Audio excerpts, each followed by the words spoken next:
یہ کورو کنسلٹنٹ میں نے نام تو ٹھیک لیا ہے نا؟ کورو رائٹ. کورو کا مطلب ایک نیا آغاز، ایک اچھی بگننگ.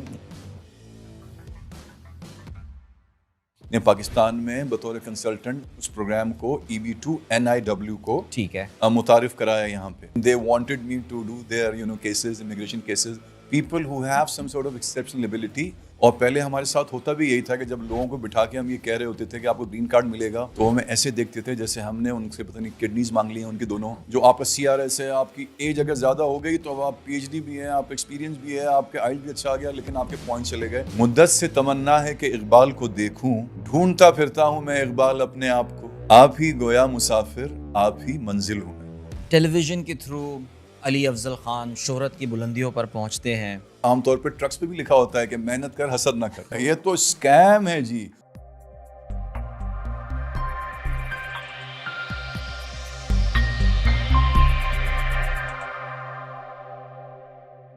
السلام علیکم and welcome to startup Pakistan. یہ ایک اور پوڈ کاسٹ کے ساتھ آپ کا میزبان عدیل اظہر آپ کی خدمت میں حاضر ہے. اس وقت اپنے دوست یاروں میں کہیں بیٹھ جائیں، کسی شادی کی تقریب میں چلے جائیں، کہیں پر بھی ہوں، دفتر میں بیٹھے ہوئے ہوں، ایک ٹاپک جس کو اوائڈ نہیں کر سکتے وہ ہے امیگریشن. آپ کے اپنے سرکل میں ہی اگر آپ کا کوئی دوست اب تک باہر نہیں گیا ہو تو کم از کم باہر جانے کے لیے پر ضرور تول رہا ہوگا، ادھر ادھر دیکھ رہا ہوگا، اس کی ایگزامپل اس کی ایگزامپل دیکھو یار، یہ بھی چلا گیا، وہ بھی چلا گیا، وہ کتنا سیٹ ہو گیا، یار ہم تو یہیں رہ گئے. یہ باتیں آج کل کافی زیادہ ہو رہی ہیں. سو آج کی اس پوڈ کاسٹ میں ہم امیگریشن کے ٹاپک کے اوپر ہی بات کریں گے. اور ہمارے پاس ایک صحیح معنوں میں، کیونکہ ایک ہوتا یہ نا کہ جب کوئی کام چلنے لگتا ہے تو اس میں پھر ایک بھیڑ چال شروع ہو جاتی ہے اور بہت سارے عطائی جو ہیں جنہیں آپ کویکس کہتے ہیں وہ اس بزنس میں گھس جاتے ہیں. لیکن آپ کے لیے ہم ایک جینون بونافائڈ امیگریشن کنسلٹنٹ جو ہیں وہ ڈھونڈ کے لائیں، اور شخصیت ایسی ہیں کہ آپ جیسے ہی ان کو دیکھیں گے آپ پہچان جائیں گے، ارے میں تو ان کو جانتا ہوں.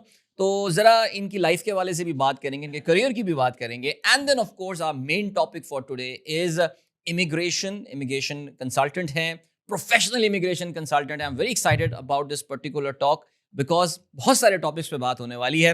سو please welcome mister Ali Afzal Khan who is the managing director of Koru consultants. السلام علیکم علی صاحب. وعلیکم السلام ورحمۃ اللہ وبرکاتہ. یہ کورو کنسلٹنٹ میں نے نام تو ٹھیک لیا ہے نا؟ بالکل ٹھیک لیا ہے آپ نے. اور یہ نام کہاں سے ڈھونڈ کے لائیں؟ بڑا یونیک سا نام ہے. ہاں، یہ ایکچولی بہت سارے لوگ سمجھتے ہیں کہ یہ شاید انگلش ورڈ ہے، لیکن یہ کہ یہ انگلش ورڈ نہیں ہے، کیونکہ ہماری company New Zealand based company ہے. جو کہ اب تھوڑا سا نیوزی لینڈ کا کام تھوڑا سا کم ہو گیا ہے. ان کی جو کیٹیگریز ہیں تھوڑی سی اب بہت زیادہ اب شرنک ہو چکی ہیں، ان کی ڈیمانڈ بڑھ چکی ہیں، اس لیے. لیکن نام اب تک جوں کا تو ہے کورو.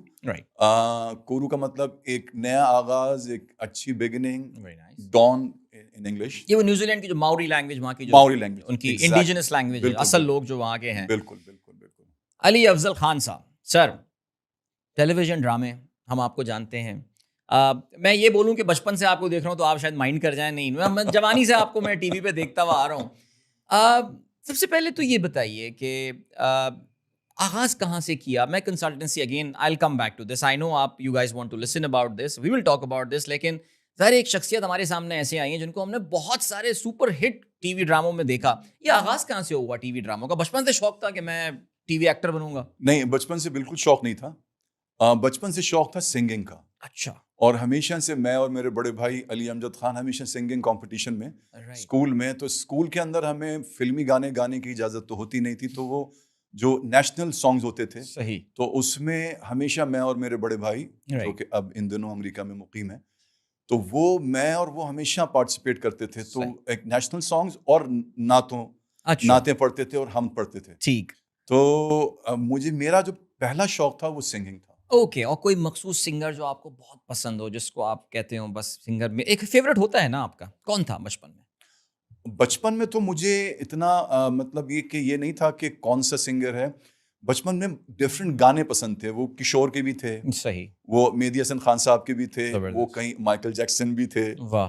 اور پھر لیکن جب میں تھوڑا سا میچور ہوا اور تھوڑا سا میں نے موسیقی کو سمجھنے کی کوشش کی، تو مجھے میرے آل ٹائم فیوریٹ محمد رفیع. کیا بات. محمد رفیع از مائی آل ٹائم فیوریٹ سنگر. صحیح. And he was a great singer no doubt. And a great human being also. ہمیشہ ان کے بارے میں یہی I am his dye hard جسے کہتے ہیں نا فین. اینڈ بالکل. مجھے تو لوگ مرید کہتے ہیں ان کا, بیکاز میں اتنا زیادہ ان کی تعریفیں کرتا ہوں, تو وہ لوگ کہتے ہیں کہ یار آپ تو لگتا ہے کہ ان کی مرید ہیں. تو ابھی بھی مائک ملتا ہے کہیں شادی میں, کوئی تقریب وغیرہ خاندان میں ہو رہی ہے, رفیع کا کوئی گانا ہو جاتا ہے اس طرح؟ خاندان مطلب یہ کہ جو ہماری امیڈیٹ فیملی ہے اس میں تو میں ڈیفینیٹلی ہم لوگ گاتے ہیں, سب مل کے گاتے ہیں. ٹھیک ہے. ایکچولی میں بھی, میرے بڑے بھائی بھی, اور یہ جو میرے جو چھوٹے بھائی ہیں وہ بھی. اچھا. تو ہم سب فیملی والے مل کے بیٹھ کے خوب گاتے ہیں. صحیح. تو پھر میں یہ کوشش کرتا ہوں کہ محمد رفیع کے گانے گائے. اور رفیع صاحب کی جو ایک اور خاص بات ہے کہ انہوں نے باقاعدہ موسیقی سیکھی نہیں, انہوں نے سنگنگ سیکھی نہیں تھی, انہوں نے خدا داد ان میں صلاحیت تھی. نہیں, وہ کشور تھے ایکچولی. انہوں نے نہیں, رفیع نے بھی میں نے سنا ہے. نہیں, رفیع صاحب نے سیکھی تھی. اچھا. ان کے تو استاد تھے, کیونکہ کلاسیکل رفیع صاحب کا بہت اسٹرانگ. بالکل ایسے ہی. تو کلاسیکل آپ بغیر سیکھے آپ چاہے کتنے ہی خدا داد ہوں, کیونکہ وہ سیکھنی پڑتی ہے. تو پھر یہ کشور تھے, کشور دا واز ناٹ لائک جسے کہتے ہیں کہ ٹرینڈ, جسے کہتے ہیں کلاسیکلی, لیکن یہ کہ رفیع صاحب تو پورا کلاسیکل انہوں نے سیکھا. رائٹ. اور ایک دو استاد ان کے ہیں. زبردست. سو اس کے بعد پھر ایکٹنگ کی طرف آنا ہوا. ہاں, ایکٹنگ کی طرف آنا ایسے ہوا میرا کہ میں ایک کمپنی کے اندر سیلز میں جاب کرتا تھا. ٹھیک ہے. تو بڑا انٹرسٹنگ واقعہ ہے. میں چاہوں گا کہ ہمارے جو ناظرین ہیں آپ کے اس پوڈ کاسٹ کے توسط سے, کہ میں وہاں پہ ایک سیلز ریپرزینٹیٹیو تھا. اوکے. اور وہاں پہ وہ جو کمپنی تھی انہوں نے ایک ملک امپورٹ کیا فرانس سے, جس کو وہ مارکیٹ کر رہے تھے یہاں پاکستان میں. ٹھیک ہے. تو میں وہاں پہ سیلز ریپرزینٹیٹیو تھا. تو میرا کام یہ تھا کہ میں جا کے جو ہمارے سیلز آفیسرز تھے یہ دیکھنا کہ اویلیبلٹی ہے کہ نہیں مارکیٹ میں, اور خاص طور پہ جو ہول سیلرز ہیں ان سے جا کے ملنا. صحیح. تو ایک دفعہ مجھے بلایا میرے مینیجنگ ڈائریکٹر نے کمپنی میں, تو ان کے پاس ایک کورل ایڈورٹائزنگ ایجنسی کے جو سی ای او تھے وہ بیٹھے تھے. صحیح. تو انہوں نے اپنے بڑے مخصوص انداز میں کہا, میری کمپنی کے مینیجنگ ڈائریکٹر نے, بھائی یہ آپ کو دیکھا ہے, آپ کو لینا چاہ رہے ہیں یہ اشتہار میں. اچھا. تو میں نے کہا سر کون سے اشتہار میں؟ تو کہنے لگے یہی جو ہمارا ملک کا جو برانڈ ہے. رائٹ. تو میں نے کہا سر میں نے تو کبھی نہیں کام کیا, اور کیسا لگے گا کہ جب ایک آدمی ایڈ میں بھی آ رہا ہو صحیح اسی پروڈکٹ کی, اور وہ لے کے اس کو لے کے جہاں بھیج بھی رہا ہو. اس سے اچھی اور کیا بات ہوگی؟ اس سے ان کے لیے تو اس سے اچھی کوئی بات نہیں تھی خیر, لیکن میرے لیے تھوڑا سا یہ تھا کہ یار یہ تو بڑا آکورڈ لگے گا مجھے, میں اسکرین پہ بھی آ رہا ہوں اور لوگ مجھے پہچانیں گے, میں دودھ بھی ان کا جا کے مارکیٹ کر رہا ہوں. لیکن that was my very first experience. Right. And then the rest is history. Very nice. اور اس کے بعد پھر یہ کہ میں نے پھر کچھ ایڈ کیے. پھر ٹیلی ویژن, چونکہ میں ایڈورٹائزنگ ایجنسی میں آ گیا بعد میں, یعنی سیلز کمپنی سے اس کے بعد پھر میں آ گیا ایڈورٹائزنگ ایجنسی میں. ایک دی ایڈورٹائزنگ ایجنسی ہوتی تھی یہاں پہ, تو میں ان کی سیلز میں پہلے آیا, پھر سیلز ایگزیکٹو ہو گیا ان کا, پھر کلائنٹ سروس میں آ گیا, کلائنٹ سروس ایگزیکٹو ہو گیا. ٹھیک. تو ہمارا ٹی وی جانا آنا ہوتا تھا, تو مجھے کسی نے بتایا کہ یہاں پہ ہارون رند صاحب جو ہیں, جو کہ بڑے مشہور اس زمانے کے دیواریں اور جنگلیں اور اس طرح کے بڑے ڈرامے انہوں نے پروڈیوس کیے تھے, وہ ان کو ایک نئے لڑکے کی تلاش تھی. اس زمانے میں لڑکا ہوتا تھا تو کہنے لگے کہ ان کو تلاش ہے. تو وہ ایک پلے تھا جو زاہدہ ہنا, جو جون ایلیا مرحوم کی جو بیگم صاحبہ تھیں, انہوں نے لکھا تھا, اور وہ فیض صاحب کی ایک نظم سے ماخوذ تھا, زرد پتوں کا بن جو میرا دیس ہے. وہ پوری ایک نظم, طویل نظم ہے فیض صاحب کی. بالکل. تو زرد پتوں کا بن یہ ایک پلے تھا, جو کہ سیریل بھی آج کل میں نے دیکھا آن ایئر ہے, لیکن ہم نے تو ایک لانگ پلے کیا تھا. تو میں جب گیا پہلی دفعہ تو میں بڑا ڈرا سا بیٹھا تھا اسٹوڈیو میں, کیونکہ ہارون رند صاحب بیٹھے ہیں, فرید نواز بلوچ صاحب بیٹھے ہیں, اور گلاب چانڈیو, اور اس زمانے کی ساری جو سندھی کریم ہوتی تھی, یعنی سارے ایکٹرز تھے, ٹاپ ناچز ایکٹرز, سب بیٹھے تھے. تو خیر میں نے پہلی دفعہ اسکرپٹ پڑھا تو میرا خیال تھا کہ مجھے ریجیکٹ کر دیں گے ڈیفینیٹلی یہ, رائٹ. لیکن یہ کہ وہ چونکہ مجھے تھوڑا سا ایج تھا زبان کا, صحیح, مجھے سلیکٹ کر لیا گیا, اور اس طرح سے میں نے میرا پہلا play, I think that was made in 1993 اور دیٹ واز ایئرڈ ان 1994. اور اس میں آپ کے ساتھ ہیروئن کون تھی؟ میرے ساتھ اس میں کو اسٹار تھی فضیلہ قاضی. صحیح. اوکے, آپ ہیرو تھے. میں ہیرو تھا اور وہ ہیروئن تھی. صحیح. اور پھر آپ مشہور ہو گئے؟ اور اس کے بعد میں مشہور نہیں ہوا. اچھا, نہیں ہوئے. وہ اس کے بعد میں بالکل مشہور نہیں ہوا. ویسے تو مشہور ہو گیا میں, میرا خیال تھا کہ میں مشہور ہو گیا. صحیح. لیکن یہ کہ مجھے کئی مہینے تک جب کوئی کال نہیں آئی تو مجھے سمجھ بھی نہیں آیا, میں بڑا سائیکولوجیکلی ڈسٹرب ہو گیا کہ یار میں نے کیا, ایسا بھی اتنی بری ایکٹنگ بھی نہیں کی. بری ایکٹنگ تو میں نے خیر کی تھی اس میں تو کوئی شبہ نہیں ہے, کیونکہ میرا پہلا پلے تھا, مجھے کچھ نہیں پتا تھا اس میں کہ کیمرہ کیسے کہتے ہیں. جبکہ فضیلہ کو مجھ پہ ڈیفینیٹلی ان کو ایک ایج تھا مجھ پہ, کیونکہ وہ پہلے سے اسٹیبلش ہو چکی تھی ایز این ایکٹریس. تو اب دیکھیں جب پہلی دفعہ آپ ایکٹنگ کرتے ہیں, آپ نے پتہ نہیں ایکٹنگ کی ہے کہ نہیں کی ہے, آپ نے ہوسٹ تو کی ہے, لیکن جب ایکٹنگ کے اندر مووز بھی ہوتے ہیں, ڈائلاگز ہوتے ہیں, اسٹریسز ہوتے ہیں, پازز ہوتے ہیں, بالکل, اور اور پی ٹی وی کے اندر تو بڑا اس زمانے میں بڑی میتھڈ ایکٹنگ بہت خیال کیا جاتا تھا کہ جی آپ نے یہ بولنا ہے، پھر ایسے چائے اٹھانی ہے، پھر یوں کر سپ لینا ہے، پھر یوں رکھنا ہے، پھر یہ پلٹنا ہے، پھر اس کو اسٹریس دینا ہے. تو آپ کو جب وہ پوری طرح باندھ دیتے تھے تو پھر آپ ایکٹنگ کب کریں گے؟ تو وہ بڑا مشکل تھا میرے لیے. رائٹ. لیکن یہ کہ اس کے بعد پھر آہستہ آہستہ مجھے کالیں آنا شروع ہوئی. میں نے کہا بھائی میں سب کے ساتھ کام کرنا چاہتا ہوں. یہ صرف ضروری نہیں ہے کہ ہارون صاحب کی ایک لابی تھی وہ کام کرتے تھے. اور اس کے بعد پھر میں نے the very first director whom I worked with was Haider امام رضوی صاحب. زبردست. ان کے ساتھ پھر میں نے کئی پلیز کیے، کئی مشہور پلیز کیے. And as I've said, the rest has been history. Television کے تھرو علی افضل خان شہرت کی بلندیوں پر پہنچتے ہیں، پھر ایسا لگتا ہے کہ جیسے آہستہ آہستہ جو ہے وہ اسکرین سے تھوڑا سا غائب ہونا شروع ہو جاتے ہیں، روحانیت کی طرف کچھ رجحان ہو جاتا ہے. ذرا اس اپنی جرنی کے بارے میں اگر آپ ہمیں بتا سکیں. جی ضرور، بالکل. میں علامہ اقبال کے چند 4 مصرے پڑھنا چاہتا ہوں. روحانیت کی آپ نے بات کی تو ہم سب ہی دیکھا جائے تو روحانیت ہم سب میں ہے. لیکن یہ کہ چونکہ اس کو ہم ایکسپلور اس طرح نہیں کر پاتے جس طرح سے اللہ توفیق دے تو ہم کر پائیں. تو وہ مجھ میں پہلی ایک کرن نمودار ہوئی، ایک لگن، ایک بیدار ہوئی، اور وہ شوبز کے ماحول میں ہوئی جہاں پہ مٹیریلسٹک ورلڈ ہے، ریس لگی ہوئی ہے، ایک دوسرے کے پیچھے کرنا ہے، آگے نکلنا ہے، پیسہ کمانا، یہ ساری چیزیں سر فہرست ہوتی تھیں. تو وہ علامہ اقبال نے کیا کہا ہے کہ مدت سے تمنا ہے کہ اقبال کو دیکھوں کہ اس کی جدائی میں بہت اشک فشانی. اقبال بھی اقبال سے آگاہ نہیں ہے، کچھ اس میں تمسخر نہیں واللہ نہیں ہے. ڈھونڈتا پھرتا ہوں میں اقبال اپنے آپ کو، آپ ہی گویا مسافر، آپ ہی منزل ہوں میں. تو یہ جب اپنے آپ کو جاننے کا سفر شروع ہوتا ہے تو میں نے اسی زمانے کے اندر ایک پلیٹ فارم میں مجھے پتہ چلا کہ وہاں پہ قرآن پہ ریسرچ کیا جاتا ہے. الرحمن الرحیم .com ایک پلیٹ فارم کا نام تھا. بابر چودھری صاحب اس کے روح رواں تھے. میں وہاں پہ گیا تو وہاں پہ میرے اور بھی میری جو فریٹرنیٹی کے اس زمانے میں لوگ تھے، نجم شیراز تھے، فرحان علی آغا تھے، ایون فضیلہ نے بھی بعد میں جوائن کیا، ان کے میاں قیصر صاحب، اور بہت سارے ڈفرینٹ واک آف لائف کے لوگ موجود تھے وہاں پہ. تو پھر یہ کہ کچھ عرصے کے بعد پھر وہ پلیٹ فارم پہ کچھ میرے اصولی اختلافات ہوئے وہاں پہ جو روح رواں تھے بابر چودھری صاحب سے. لیکن یہ کہ بہرحال میں نے قرآن پڑھنا وہیں پہ شروع کیا. تو اس کے بعد پھر مجھے جنید جمشید صاحب ملے. ارے واہ. وہ میرے بڑے اچھے مرحوم، اللہ ان کو غریق رحمت کرے، جنت میں اعلیٰ درجات کرے ان کے. تو انہوں نے پھر ان کو پتا تھا کہ میری قرآن کی میں اسٹوڈنٹ ہوں، کیونکہ وہ 1-2 پی ٹی وی کے لائیو پروگرامز میں میرے ساتھ وہ پروگرام کر چکے تھے.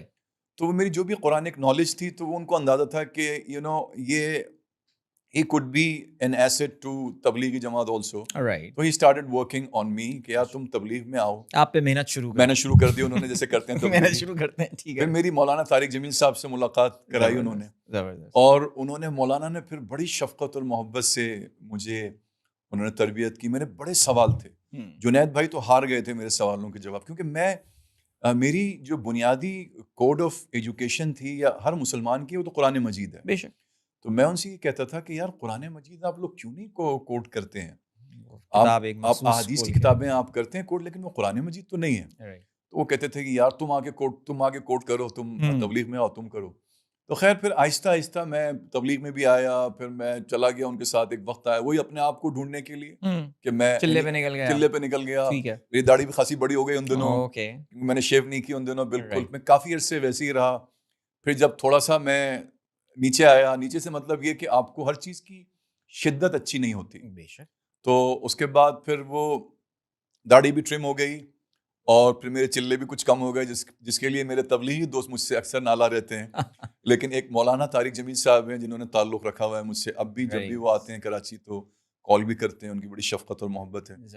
تو مجھے یہ ہونا، آپ نے کہا نا کیا وجہ تھی، تو to cut the story in short, کہ شام کو میں ہوتا تھا تبلیغی جماعت میں، وہاں پہ قرآن اور مطلب احادیث اور جنت اور دوزخ اور عذاب قبر. اگلے دن مجھے ڈائلاگ بولنے پڑتے تھے ہیروئن کے ساتھ. صحیح ہے. تو بڑا عجیب ایک کانفلکٹ تھا میری زندگی میں. سمجھ میں نہیں آ رہا تھا کیا چیز چھوڑوں. ٹھیک. تو میں نے سوچا کہ میں یہ چھوڑ دیتا ہوں، کیونکہ وہاں پہ اللہ کے وعدے نظر آ رہے تھے مجھے صاحب. جس کے لیے مجھے مولانا نے کہا کہ آپ کو نہیں چھوڑنا چاہیے تھا.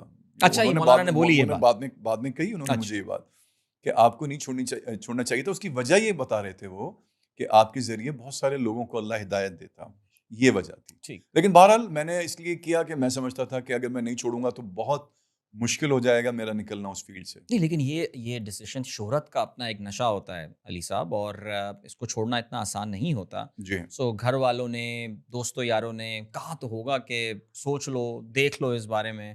ریگریٹ تو نہیں ہوا آج کوئی کبھی؟ نہیں, ریگریٹ تو اللہ کا شکر ہے, مجھے بالکل ریگریٹ نہیں ہے. بلکہ آپ یقین کریں جو اللہ والوں سے میں ملا, ان چلوں میں بڑے بڑے اللہ والوں سے میں ملا, صحیح, تو وہ جب ان کو پتہ چلا کہ میں نے چھوڑ دیا ہے شوبز, تو وہ مجھے کہنے لگے کہ ایک دن تم دیکھنا کہ یہ شوبز کے لوگ جو ہے نا وہ تمہارے پاس آئیں گے. اچھا ہے نا. تو میں یہ سمجھ کے سن لیا کرتا تھا کہ چلو میری ہمت بندھانے کے لیے, حوصلہ بڑھانے کے لیے یہ کہہ رہے ہیں, اوکے ٹھیک ہے. صحیح. لیکن مجھے بعد میں جب میری یہ شوبز سے میں نے کنارہ کشی کی, پھر میں جے ڈاٹ کا حصہ بھی بنا کیونکہ جنید بھائی نے کہا تم ادھر آ جاؤ. اچھا, ذریعہ معاش کا مسئلہ تو تھا پہلے کہ میں کیا کروں گا. بالکل. تو انہوں نے کہا کچھ انویسٹمنٹ تم کرو, کچھ سیونگ ہے. میں نے کہا کچھ سیونگ ہے. تو وہ ہم نے, اب ہمارا ایک آبائی گھر تھا وہ ہم نے سولڈ آؤٹ کیا تھا, تو کچھ پیسے سیو ہمیں سب کو ملے. صحیح. تو خیر ہم نے انویسٹ کیے جے ڈاٹ میں, تو جے ڈاٹ ذریعہ معاش کا تو مسئلہ حل ہو گیا ہمارا. صحیح ہے, الحمدللہ. پھر یہ کہ میرے جو چھوٹے بھائی ہیں احسن خان, وہ آج سے کچھ 14-15 سال پہلے ایک جرمن ایفیلیٹڈ کنسلٹنسی فرم تھی, اس میں کام کر رہے تھے. تو جب خاصا تجربہ ہو گیا ان کو, تو آج سے 10-11 سال پہلے he came to me and he shared this idea to me. What about like starting our own consultancy firm? Right. اور آپ کو اللہ نے ایک شہرت دی ہے, ایک نام دیا ہے, اگر آپ اس کا فیس بنیں گے اور آپ کو تھوڑی سی نالج ہوگی تو اچھا ہوگا بہت ہی کمپنی کے لیے. ٹھیک. تو پھر ہم نے 10-11 سال پہلے یہ سفر شروع کیا, اور بعد میں جب اللہ نے ہمیں کامیابی دی تو میں نے دیکھا کہ بہت سارے ہمارے وہ پروگرام تھے, اس میں ہمارے بڑے بڑے سٹار جو پاکستان اور ایون انڈیا کے بھی سٹارز ہیں, پاکستانی لوگ ہیں. صحیح. they contacted me, they came to me and they wanted me to do their cases, immigration cases. Very nice. تو مجھے وہ جو کہا تھا انہوں نے, جو مجھے اس وقت لگتا تھا کہ نہیں انہوں نے ایسے کہہ دیا, تو مجھے اب یقین ہو گیا اس میں. تو کوئی ریگریٹ نہیں ہے, یقین کریں. بلکہ مجھے بہت خوشی ہے کہ ایون میں شوبز میں تھا, اور میں نے کوئی 8-9 سال پہلے کنارہ کشی اختیار کی. اس وقت کوئی بہت زیادہ پیسہ نہیں آ گیا تھا, یا بہت زیادہ اچھے کنڈیشن نہیں تھا. آ گئی تھی شوبز میں, پیسہ تو آ گیا تھا, ٹھیک ہے, لیکن اب بہت زیادہ آ گیا. اب بہت زیادہ. تو مجھے یاد ہے میں خود بھی, حالانکہ لیڈ میں رولز کرتا تھا, پھر میں نے کیریکٹر رولز بھی شروع کیے, ظاہر سی بات ہے. تو مجھے اپنے چیکس کے لیے اکثر اپنے کبھی کبھی چینلز کے اونرز کو اپروچ کرنا پڑتا تھا. رائٹ. کہ بھائی ہمارا چیک تو کر دیں, کبھی اے آر وائی. یہ تو اس کام میں ہے, لیکن اللہ کا شکر ہے اب ہمیں پتہ ہی نہیں ہوتا کہ کس سے چیک کریں, خود بخود ہی اللہ ہماری ساری ضرورتوں کو پوری کر دیتا ہے. تو مجھے کوئی ریگریٹ. تو آپ جے ڈاٹ چھوڑ کے پھر آپ اس نہیں, still I am a part of J dot. اچھا, you still are. Okay, I am still a part of J dot. I am the جو ان کی ایک فرینچائز ہے, I am the franchisee of their Sukkur outlet. جو ان کی Sukkur out late ہے, صحیح, اس کا میں فرینچائز پارٹنر ہوں. Very nice. تو آج بھی میرا ان سے تعلق ہے. جنید بھائی تو نہیں رہے, جنید بھائی نہیں رہے, لیکن سہیل بھائی ہیں, سہیل حامد خان صاحب جو اس کو اون کرتے ہیں, جی, ان سے ویسے ہی دوستانہ اور برادرانہ تعلقات ہیں میرے. That is great. تو سکھر کی کیا وجہ, آپ کا تعلق تو ویسے کراچی سے ہی ہے نا؟ جی, میرا تعلق کراچی سے ہی ہے. صحیح. میں سکھر نہیں چاہتا تھا کہ میں سکھر میں کھولوں, کیونکہ مجھے بزنس کا کوئی آئیڈیا نہیں تھا اس وقت. صحیح. کیونکہ یہ بات ہے آج سے 13-14 سال پہلے کی. رائٹ. تو انہوں نے مجھے کہا, مولانا نے مجھ سے کہا کہ, میں نے کہا مولانا سکھر جب میں پہلی دفعہ گیا تو سکھر کے جب میں نے حالات دیکھے وہاں پہ, تو مجھے یہ لگا, میرا جو بھی اس وقت ایک امیچور ذہن تھا, میں نے کہا یار یہاں پہ کہاں اتنا برانڈ کی چیز لوگ خریدیں گے. بالکل. تو میں نے کہا مولانا ان کو سمجھایا, یہ سکھر میں آؤٹ لیٹ مجھے کھول کے دے رہے ہیں, یعنی انویسٹمنٹ تو آف کورس میں ہی کر رہا تھا اس کے لیے, صحیح ہے, مگر کراچی میں کھول کے دینا یار, کراچی اتنی بڑی مارکیٹ ہے.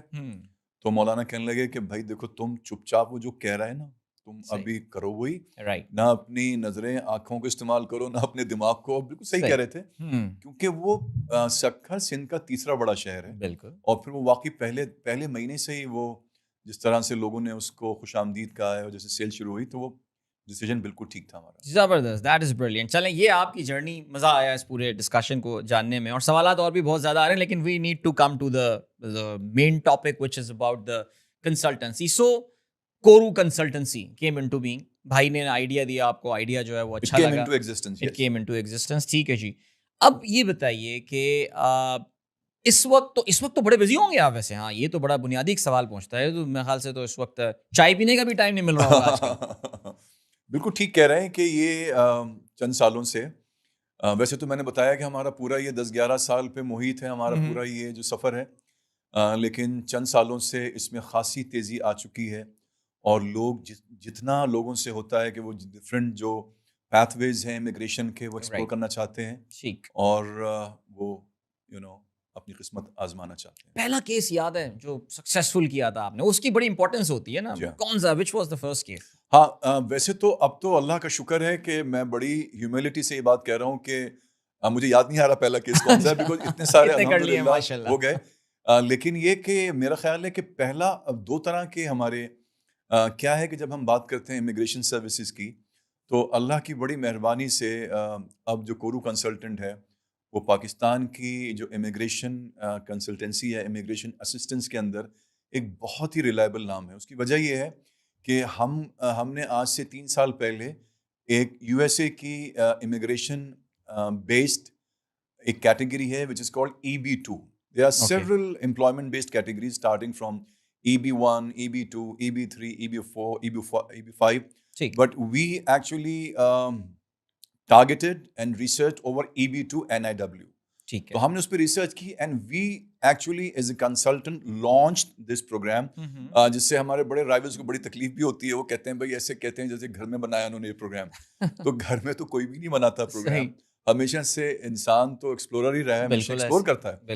لیکن جب ہم یہ کہتے ہیں تو ہم پوری دیانتداری سے یہ کہتے ہیں, اور اس میں ایک طرح سے کوئی تکبر نہیں ہوتا. سب سے پہلے تو ہم اللہ کا شکر ادا کرتے ہیں کہ ہم نے پاکستان میں بطور کنسلٹنٹ اس پروگرام کو EB2 NIW کو متعارف کرایا یہاں پہ. اور NIW کی وجہ سے یہ پروگرام بہت ہی ایک اسپیشل پروگرام ہو گیا کہ یو ایس اے اپنے نیشنل انٹرسٹ ویور, یعنی اپنے نیشنل انٹرسٹ کے تحت ویور دے رہا تھا پہلی دفعہ آفٹر اے لانگ ٹائم. یعنی پہلے ہم یہ سنتے تھے کہ صرف جو ایکسٹرا آرڈنری جو کیسز ہوتے تھے یا جو کیسز ہوتے تھے یا جو لوگ ہوتے تھے ریسرچر سائنٹسٹ ان کو ویورز وہ دے دیتے تھے کہ ان کو they never required any labour certification اور جاب آفر, اور they were dependent over the employer to file their petition. Right? تو یہ ساری چیزیں تقاضے تھے ان کے.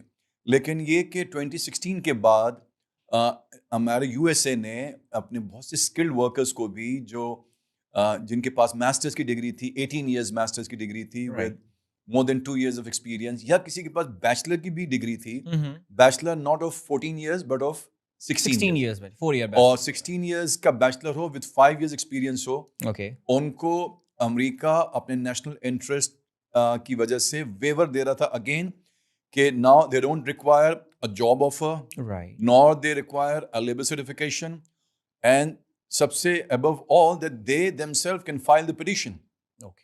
They are not dependent on any employer to file the petition on their behalf.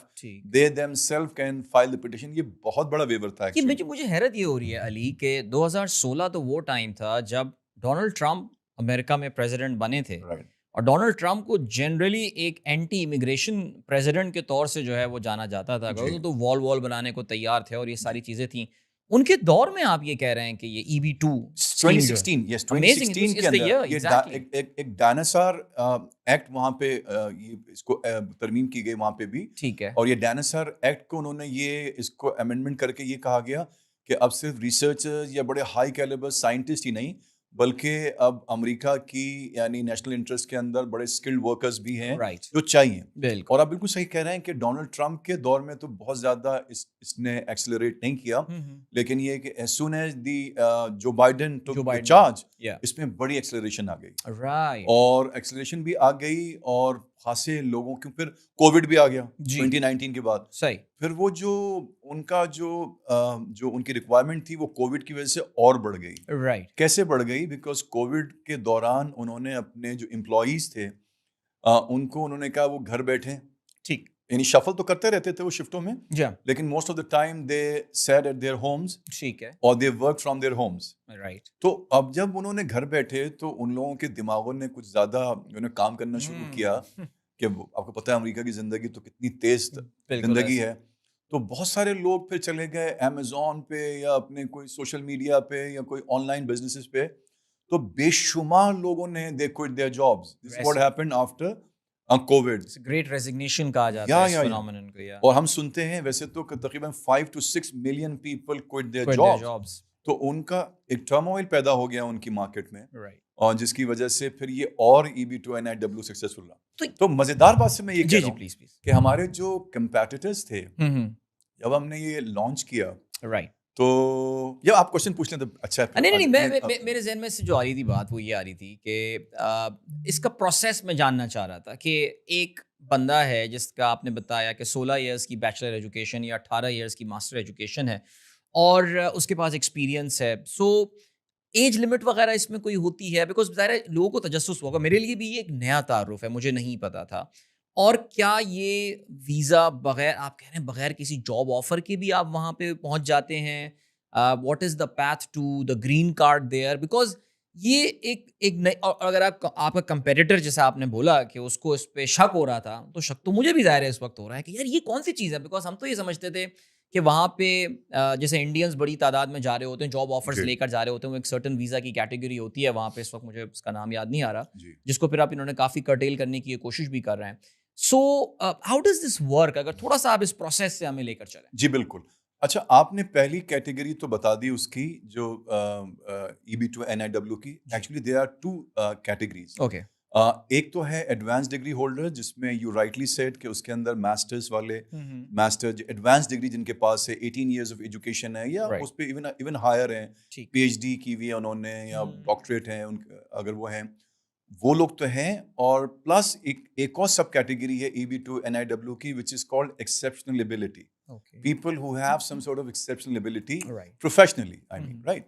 تو اس میں 3 fields ہیں, science, arts and business. Okay. یعنی you could be exceptional in the field of science, arts and business. تو اگر آپ اپنی ان تینوں field میں آپ ایز این آرٹسٹ بھی ہیں, آپ ایک کمپیئر ہیں, آپ ایک ایکٹر ہیں, ریڈیو جاکی کے چانسز ہیں وہاں پہ. ہاں بالکل ہیں. اگر آپ ایکسیپشنل ہیں اپنی فیلڈ میں, جیسے ماشاء اللہ آپ ہیں, تھینک یو سو مچ, جیسے ماشاء اللہ آپ ہیں.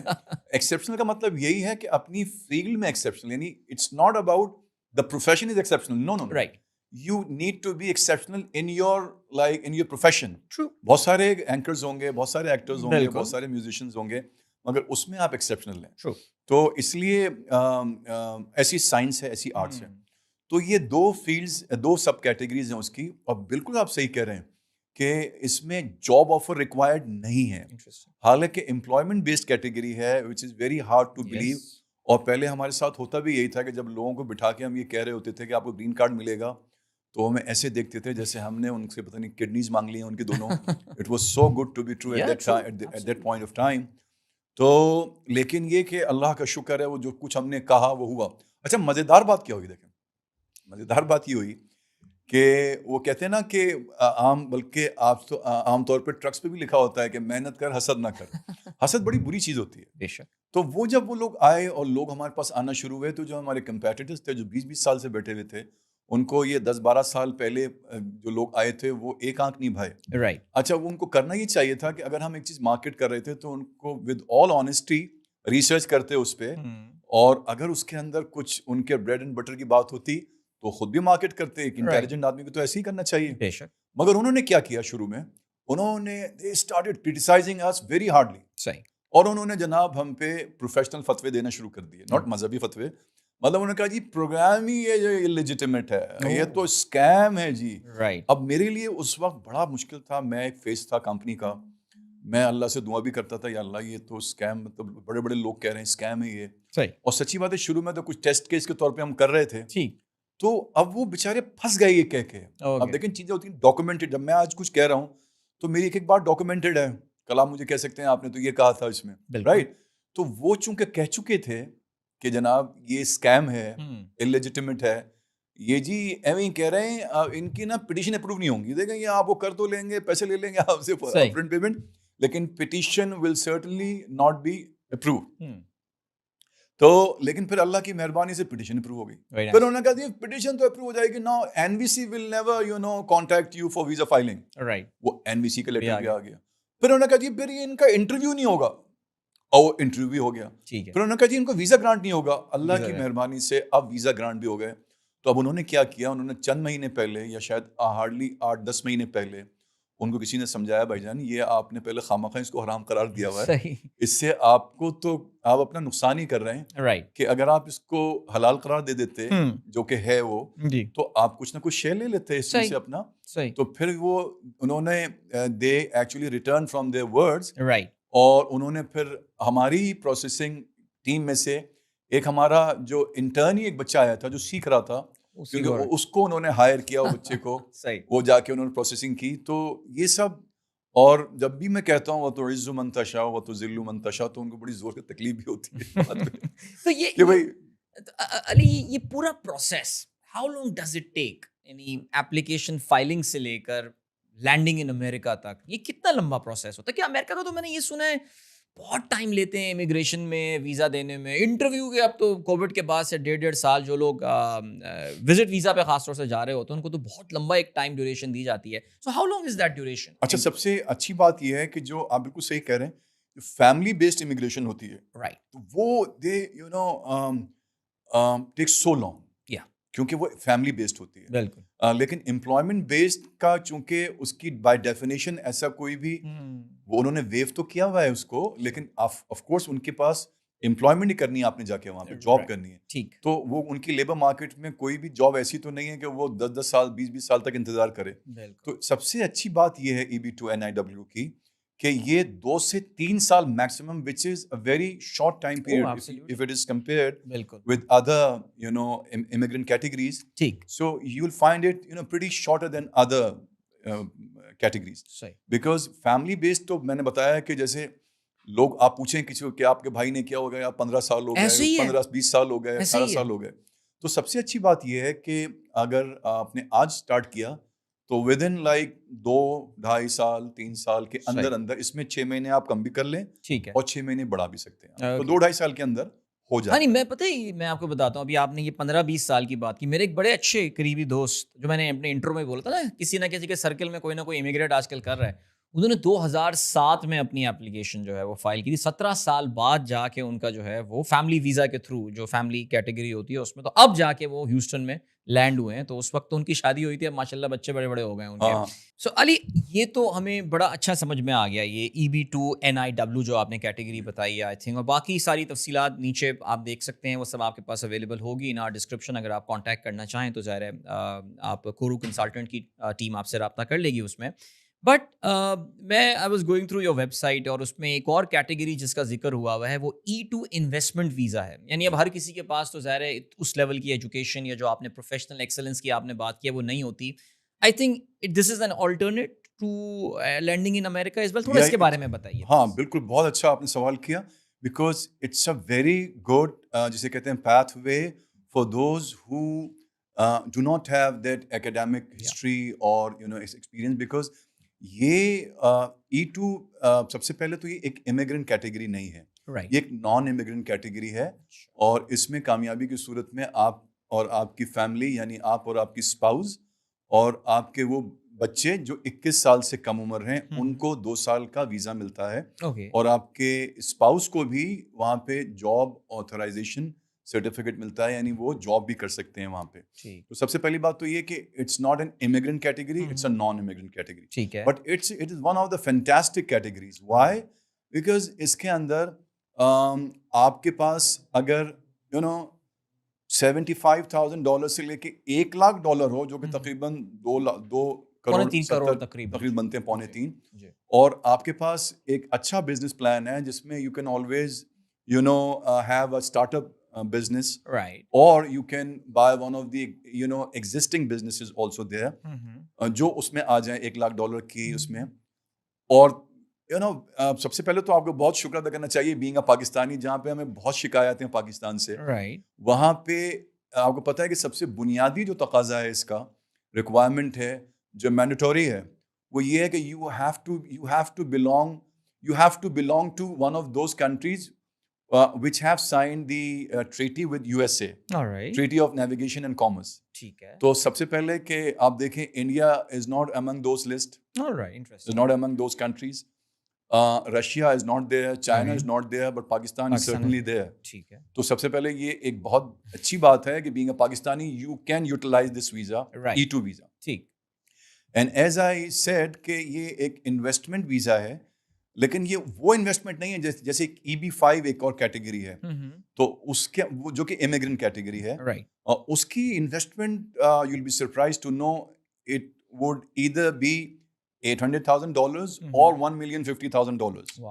تو وہ تو بہت زیادہ ہے یقیناً, لیکن اس کے مقابلے میں E2 ایک بڑا سا ایک لو انویسٹمنٹ کے ساتھ ہمارے وہ پاکستانی جو آپ کی اس پوڈ کاسٹ کے تھرو سن رہے ہیں میری بات کو, جو یہ $75,000 سے لے کے $1,00,000 تک انویسٹ کر سکتے ہیں, اور ان کے پاس اچھا بزنس پلان ہے, تو وہ اپلائی کر سکتے ہیں. ان کو اور ان کی بیوی بچوں کو 2 سال کا ویزا مل سکتا ہے. دا بیسٹ پارٹ از کہ ہمارا اس کے اندر سکسیس ریشیو 98-99% ہے, اور وہ 1-2% بھی ہے تو وہ اس میں کوئی نہ کوئی ایویڈنس مسنگ ہوتا ہے, یا کوئی ڈاکومنٹ مسنگ ہوتا ہے, یا سم تھنگ کوئی سیکیورٹی کا مسئلہ ہوتا ہے, کبھی کبھی آ جاتا ہے. Otherwise it's almost 100%. And the best part is کہ ود ان 8 to 10 months یہ ویزا ہو جاتا ہے. That's great. تو 2 سال آپ امریکہ میں رہ سکتے ہیں, اور یہ پھر ایکسٹینڈ بھی ہو جاتا ہے. I mean آپ کا بزنس اسٹیبلش ہو جائے تو آپ پھر کوئی کیٹیگری چینج کر کے you can stay there for a longer term. اچھا, پہلی بات تو یہ کہ آپ you can always do that, کیونکہ آپ کا جو بھی اسپاؤز ہے, بیکاز ویسے ڈائریکٹلی تو نہیں کر سکتے آپ ایسا. ٹھیک ہے. لیکن سب سے بنیادی بات یہ ہے کہ بہت سارے لوگ ہیں جو ڈیلیبریٹلی چینج نہیں کرتے, اور وہ رہنا چاہتے ہیں اسی E2 ویزا پہ. وائی؟ بیکاز وہ بزنس لوگ ہیں, وہ سمجھتے ہیں بیکاز آپ جیسے ہی پرماننٹ ریزیڈنٹ بنتے ہیں تو ایک سرٹن اماؤنٹ آف ٹیکس آپ پہ امپوز ہو جاتا ہے USA کے لا کے مطابق. جبکہ اگر آپ E2 ویزا پہ ہوتے ہیں تو آپ ابھی ریزیڈنٹ ہی نہیں ہیں وہاں کے, تو خاصا ایک سگنیفیکنٹلی آپ کو انکم دینی پڑتی ہے. تو وہ لوگوں کا کاروبار چل رہا ہوتا ہے, وہ 20 سال سے رہ رہے ہیں, 2 سال کے بعد رینیو کرتے ہیں اور اپنے ٹیکس بچاتے ہیں. میں یہ جاننا چاہتا ہوں, یہ کیٹیگری ہے کہ رینیول ہوتا رہتا ہے. اور دوسرے وہ لوگ جو چاہتے ہیں کسی طرح سے گرین کارڈ میں اس کو کنورٹ کرنا, تو ان کے جو اسپاؤزز جو جاب کر رہے ہیں, اگر میاں نے اپلائی کیا ہے تو بیوی کوئی جاب کر رہی ہوگی, بیوی نے کیا ہے تو میاں کر رہا ہوگا کوئی جاب, ان کے امپلائر کے تھرو وہ گرین کارڈ آفر کر سکتے ہیں ان اسکلڈ ورکرز کو. انٹرسٹنگ. ویسے پاکستانیوں کی تو جو آج کل گو ٹو ڈیسٹینیشن ہے علی, وہ تو کینیڈا ہے, اور جس کو دیکھو آج کل تو واقعی, اب جیسے میں اپنے خاندان کی بات کروں تو ماشاء اللہ آدھا خاندان کینیڈا میں ہی رہ رہا ہے. اب وہ جس حال میں بھی رہ رہا ہے, لیکن ہیں وہ آج کل کینیڈا میں. لیکن کمپیریزن میں اس کے مقابلے میں امریکہ جو ہے, آئی تھنک ان کا امیگریشن, یا میرا بھی اتفاق ہوا ہے امریکہ بہت طویل ایک روڈ ٹرپ کرنے کا, جو اپرچونیٹیز اور جو اکنامک آپ کو مائٹ امریکہ میں نظر آتی ہے, that's not there in Canada. ویسے آپ کا کیا اس بات سے اگری کریں گے آپ؟ نہیں, بالکل صحیح کہہ رہے ہیں آپ کو. I do agree with this, because دیکھیں بہت فرق ہے امریکہ کی اکانومی اور کینیڈا کی اکانومی میں. سب سے پہلی بات تو ہیوج ڈفرینس ہے, بلکہ کینیڈا کی اکانومی تو بہت ڈپینڈنٹ ہے, جو وہ ایکسپورٹ کرتے ہیں USA کو, تو وہ خود بہت زیادہ ڈپینڈنٹ ہے USA پہ. اور امریکہ کو لینڈ آف اپرچونیٹیز کہا جاتا ہے, اس میں کوئی 2 باتیں نہیں ہیں. لیکن دیکھیں کینیڈا بہت بڑا ہے وہاں پہ, ٹھیک ہے, وہاں پہ جا کے اسٹرگل شروع میں 1 سال بہت اسٹرگل کرنی پڑتی ہے. بعض اوقات لوگوں کو 3-3 4-4 مہینے آپ کو, کیونکہ پہلے ان کا فارمیٹ سمجھنا بہت ضروری ہے کہ ان کے فارمیٹ کے اندر دے آر 2 جو ان کے پرومیننٹ جو ان کے فارمیٹ ہیں. ایک تو ایکسپریس انٹری ہے, جس کو میں سمجھانے کے لیے کہتا ہوں یہ T20 کرکٹ ہے, because you need to be good at all the departments of this play. Bowler بھی آپ کو بہترین ہونا ہے, بیٹسمین بھی بہترین ہونا ہے, اور فیلڈر بھی ہونا ہے. تو express entry is all about your points actually. جو آپ کا CRS ہے, آپ کی ایج اگر زیادہ ہو گئی تو آپ PhD بھی ہیں, آپ ایکسپیرینس بھی ہے, آپ کے IELTS بھی اچھا آ گیا, لیکن آپ کے پوائنٹس چلے گئے, تو آپ you would never be able to reach out to that required CRS. تو express entry is very hard, right. دوسرا جو ایک آسان پیتھ وے ہے وہ ہے PNP, پروونشل نامینی پروگرام. وہ قدرے اس سے آسان ہے ایکسپریس انٹری سے, اور اس میں کیا ہے کہ کوئی پروونس یہ دیکھتے ہوئے کہ ان کی لیبر مارکیٹ میں ان کو یہ HR کا بندہ چاہیے, یا فائنینس کا چاہیے, یا بینکر چاہیے, یا جو بھی چاہیے, یا فوڈ ٹیکنالوجسٹ چاہیے, بایو میڈیکل کا بندہ چاہیے, تو وہ فیڈرل گورنمنٹ کو کہتا ہے کہ جی میں نامینیشن ان کو نامینیٹ کر رہا ہوں. تو پھر اس طرح سے فیڈرل گورنمنٹ ان کو یعنی انویٹیشن بھیج دیتا ہے. تو کینیڈا بھی پچھلے سال تو ہمارے بڑے کینیڈا کے کیسز ہو رہے تھے, اور اب بھی میں سمجھتا ہوں کہ یہاں سے زیادہ اس وقت جو پاکستان کے حالات ہیں, رائٹ ناؤ اس سے تو بہتر ہے آپ وہاں پہ جا کے ڈفرینٹ جو آپ کے جو چانسز ہیں اس کو آپ ایکسپلور کریں. رائٹ, اسٹرگل یہاں بھی ہے, اسٹرگل انیشلی تو وہاں پر بھی ہوتی ہے.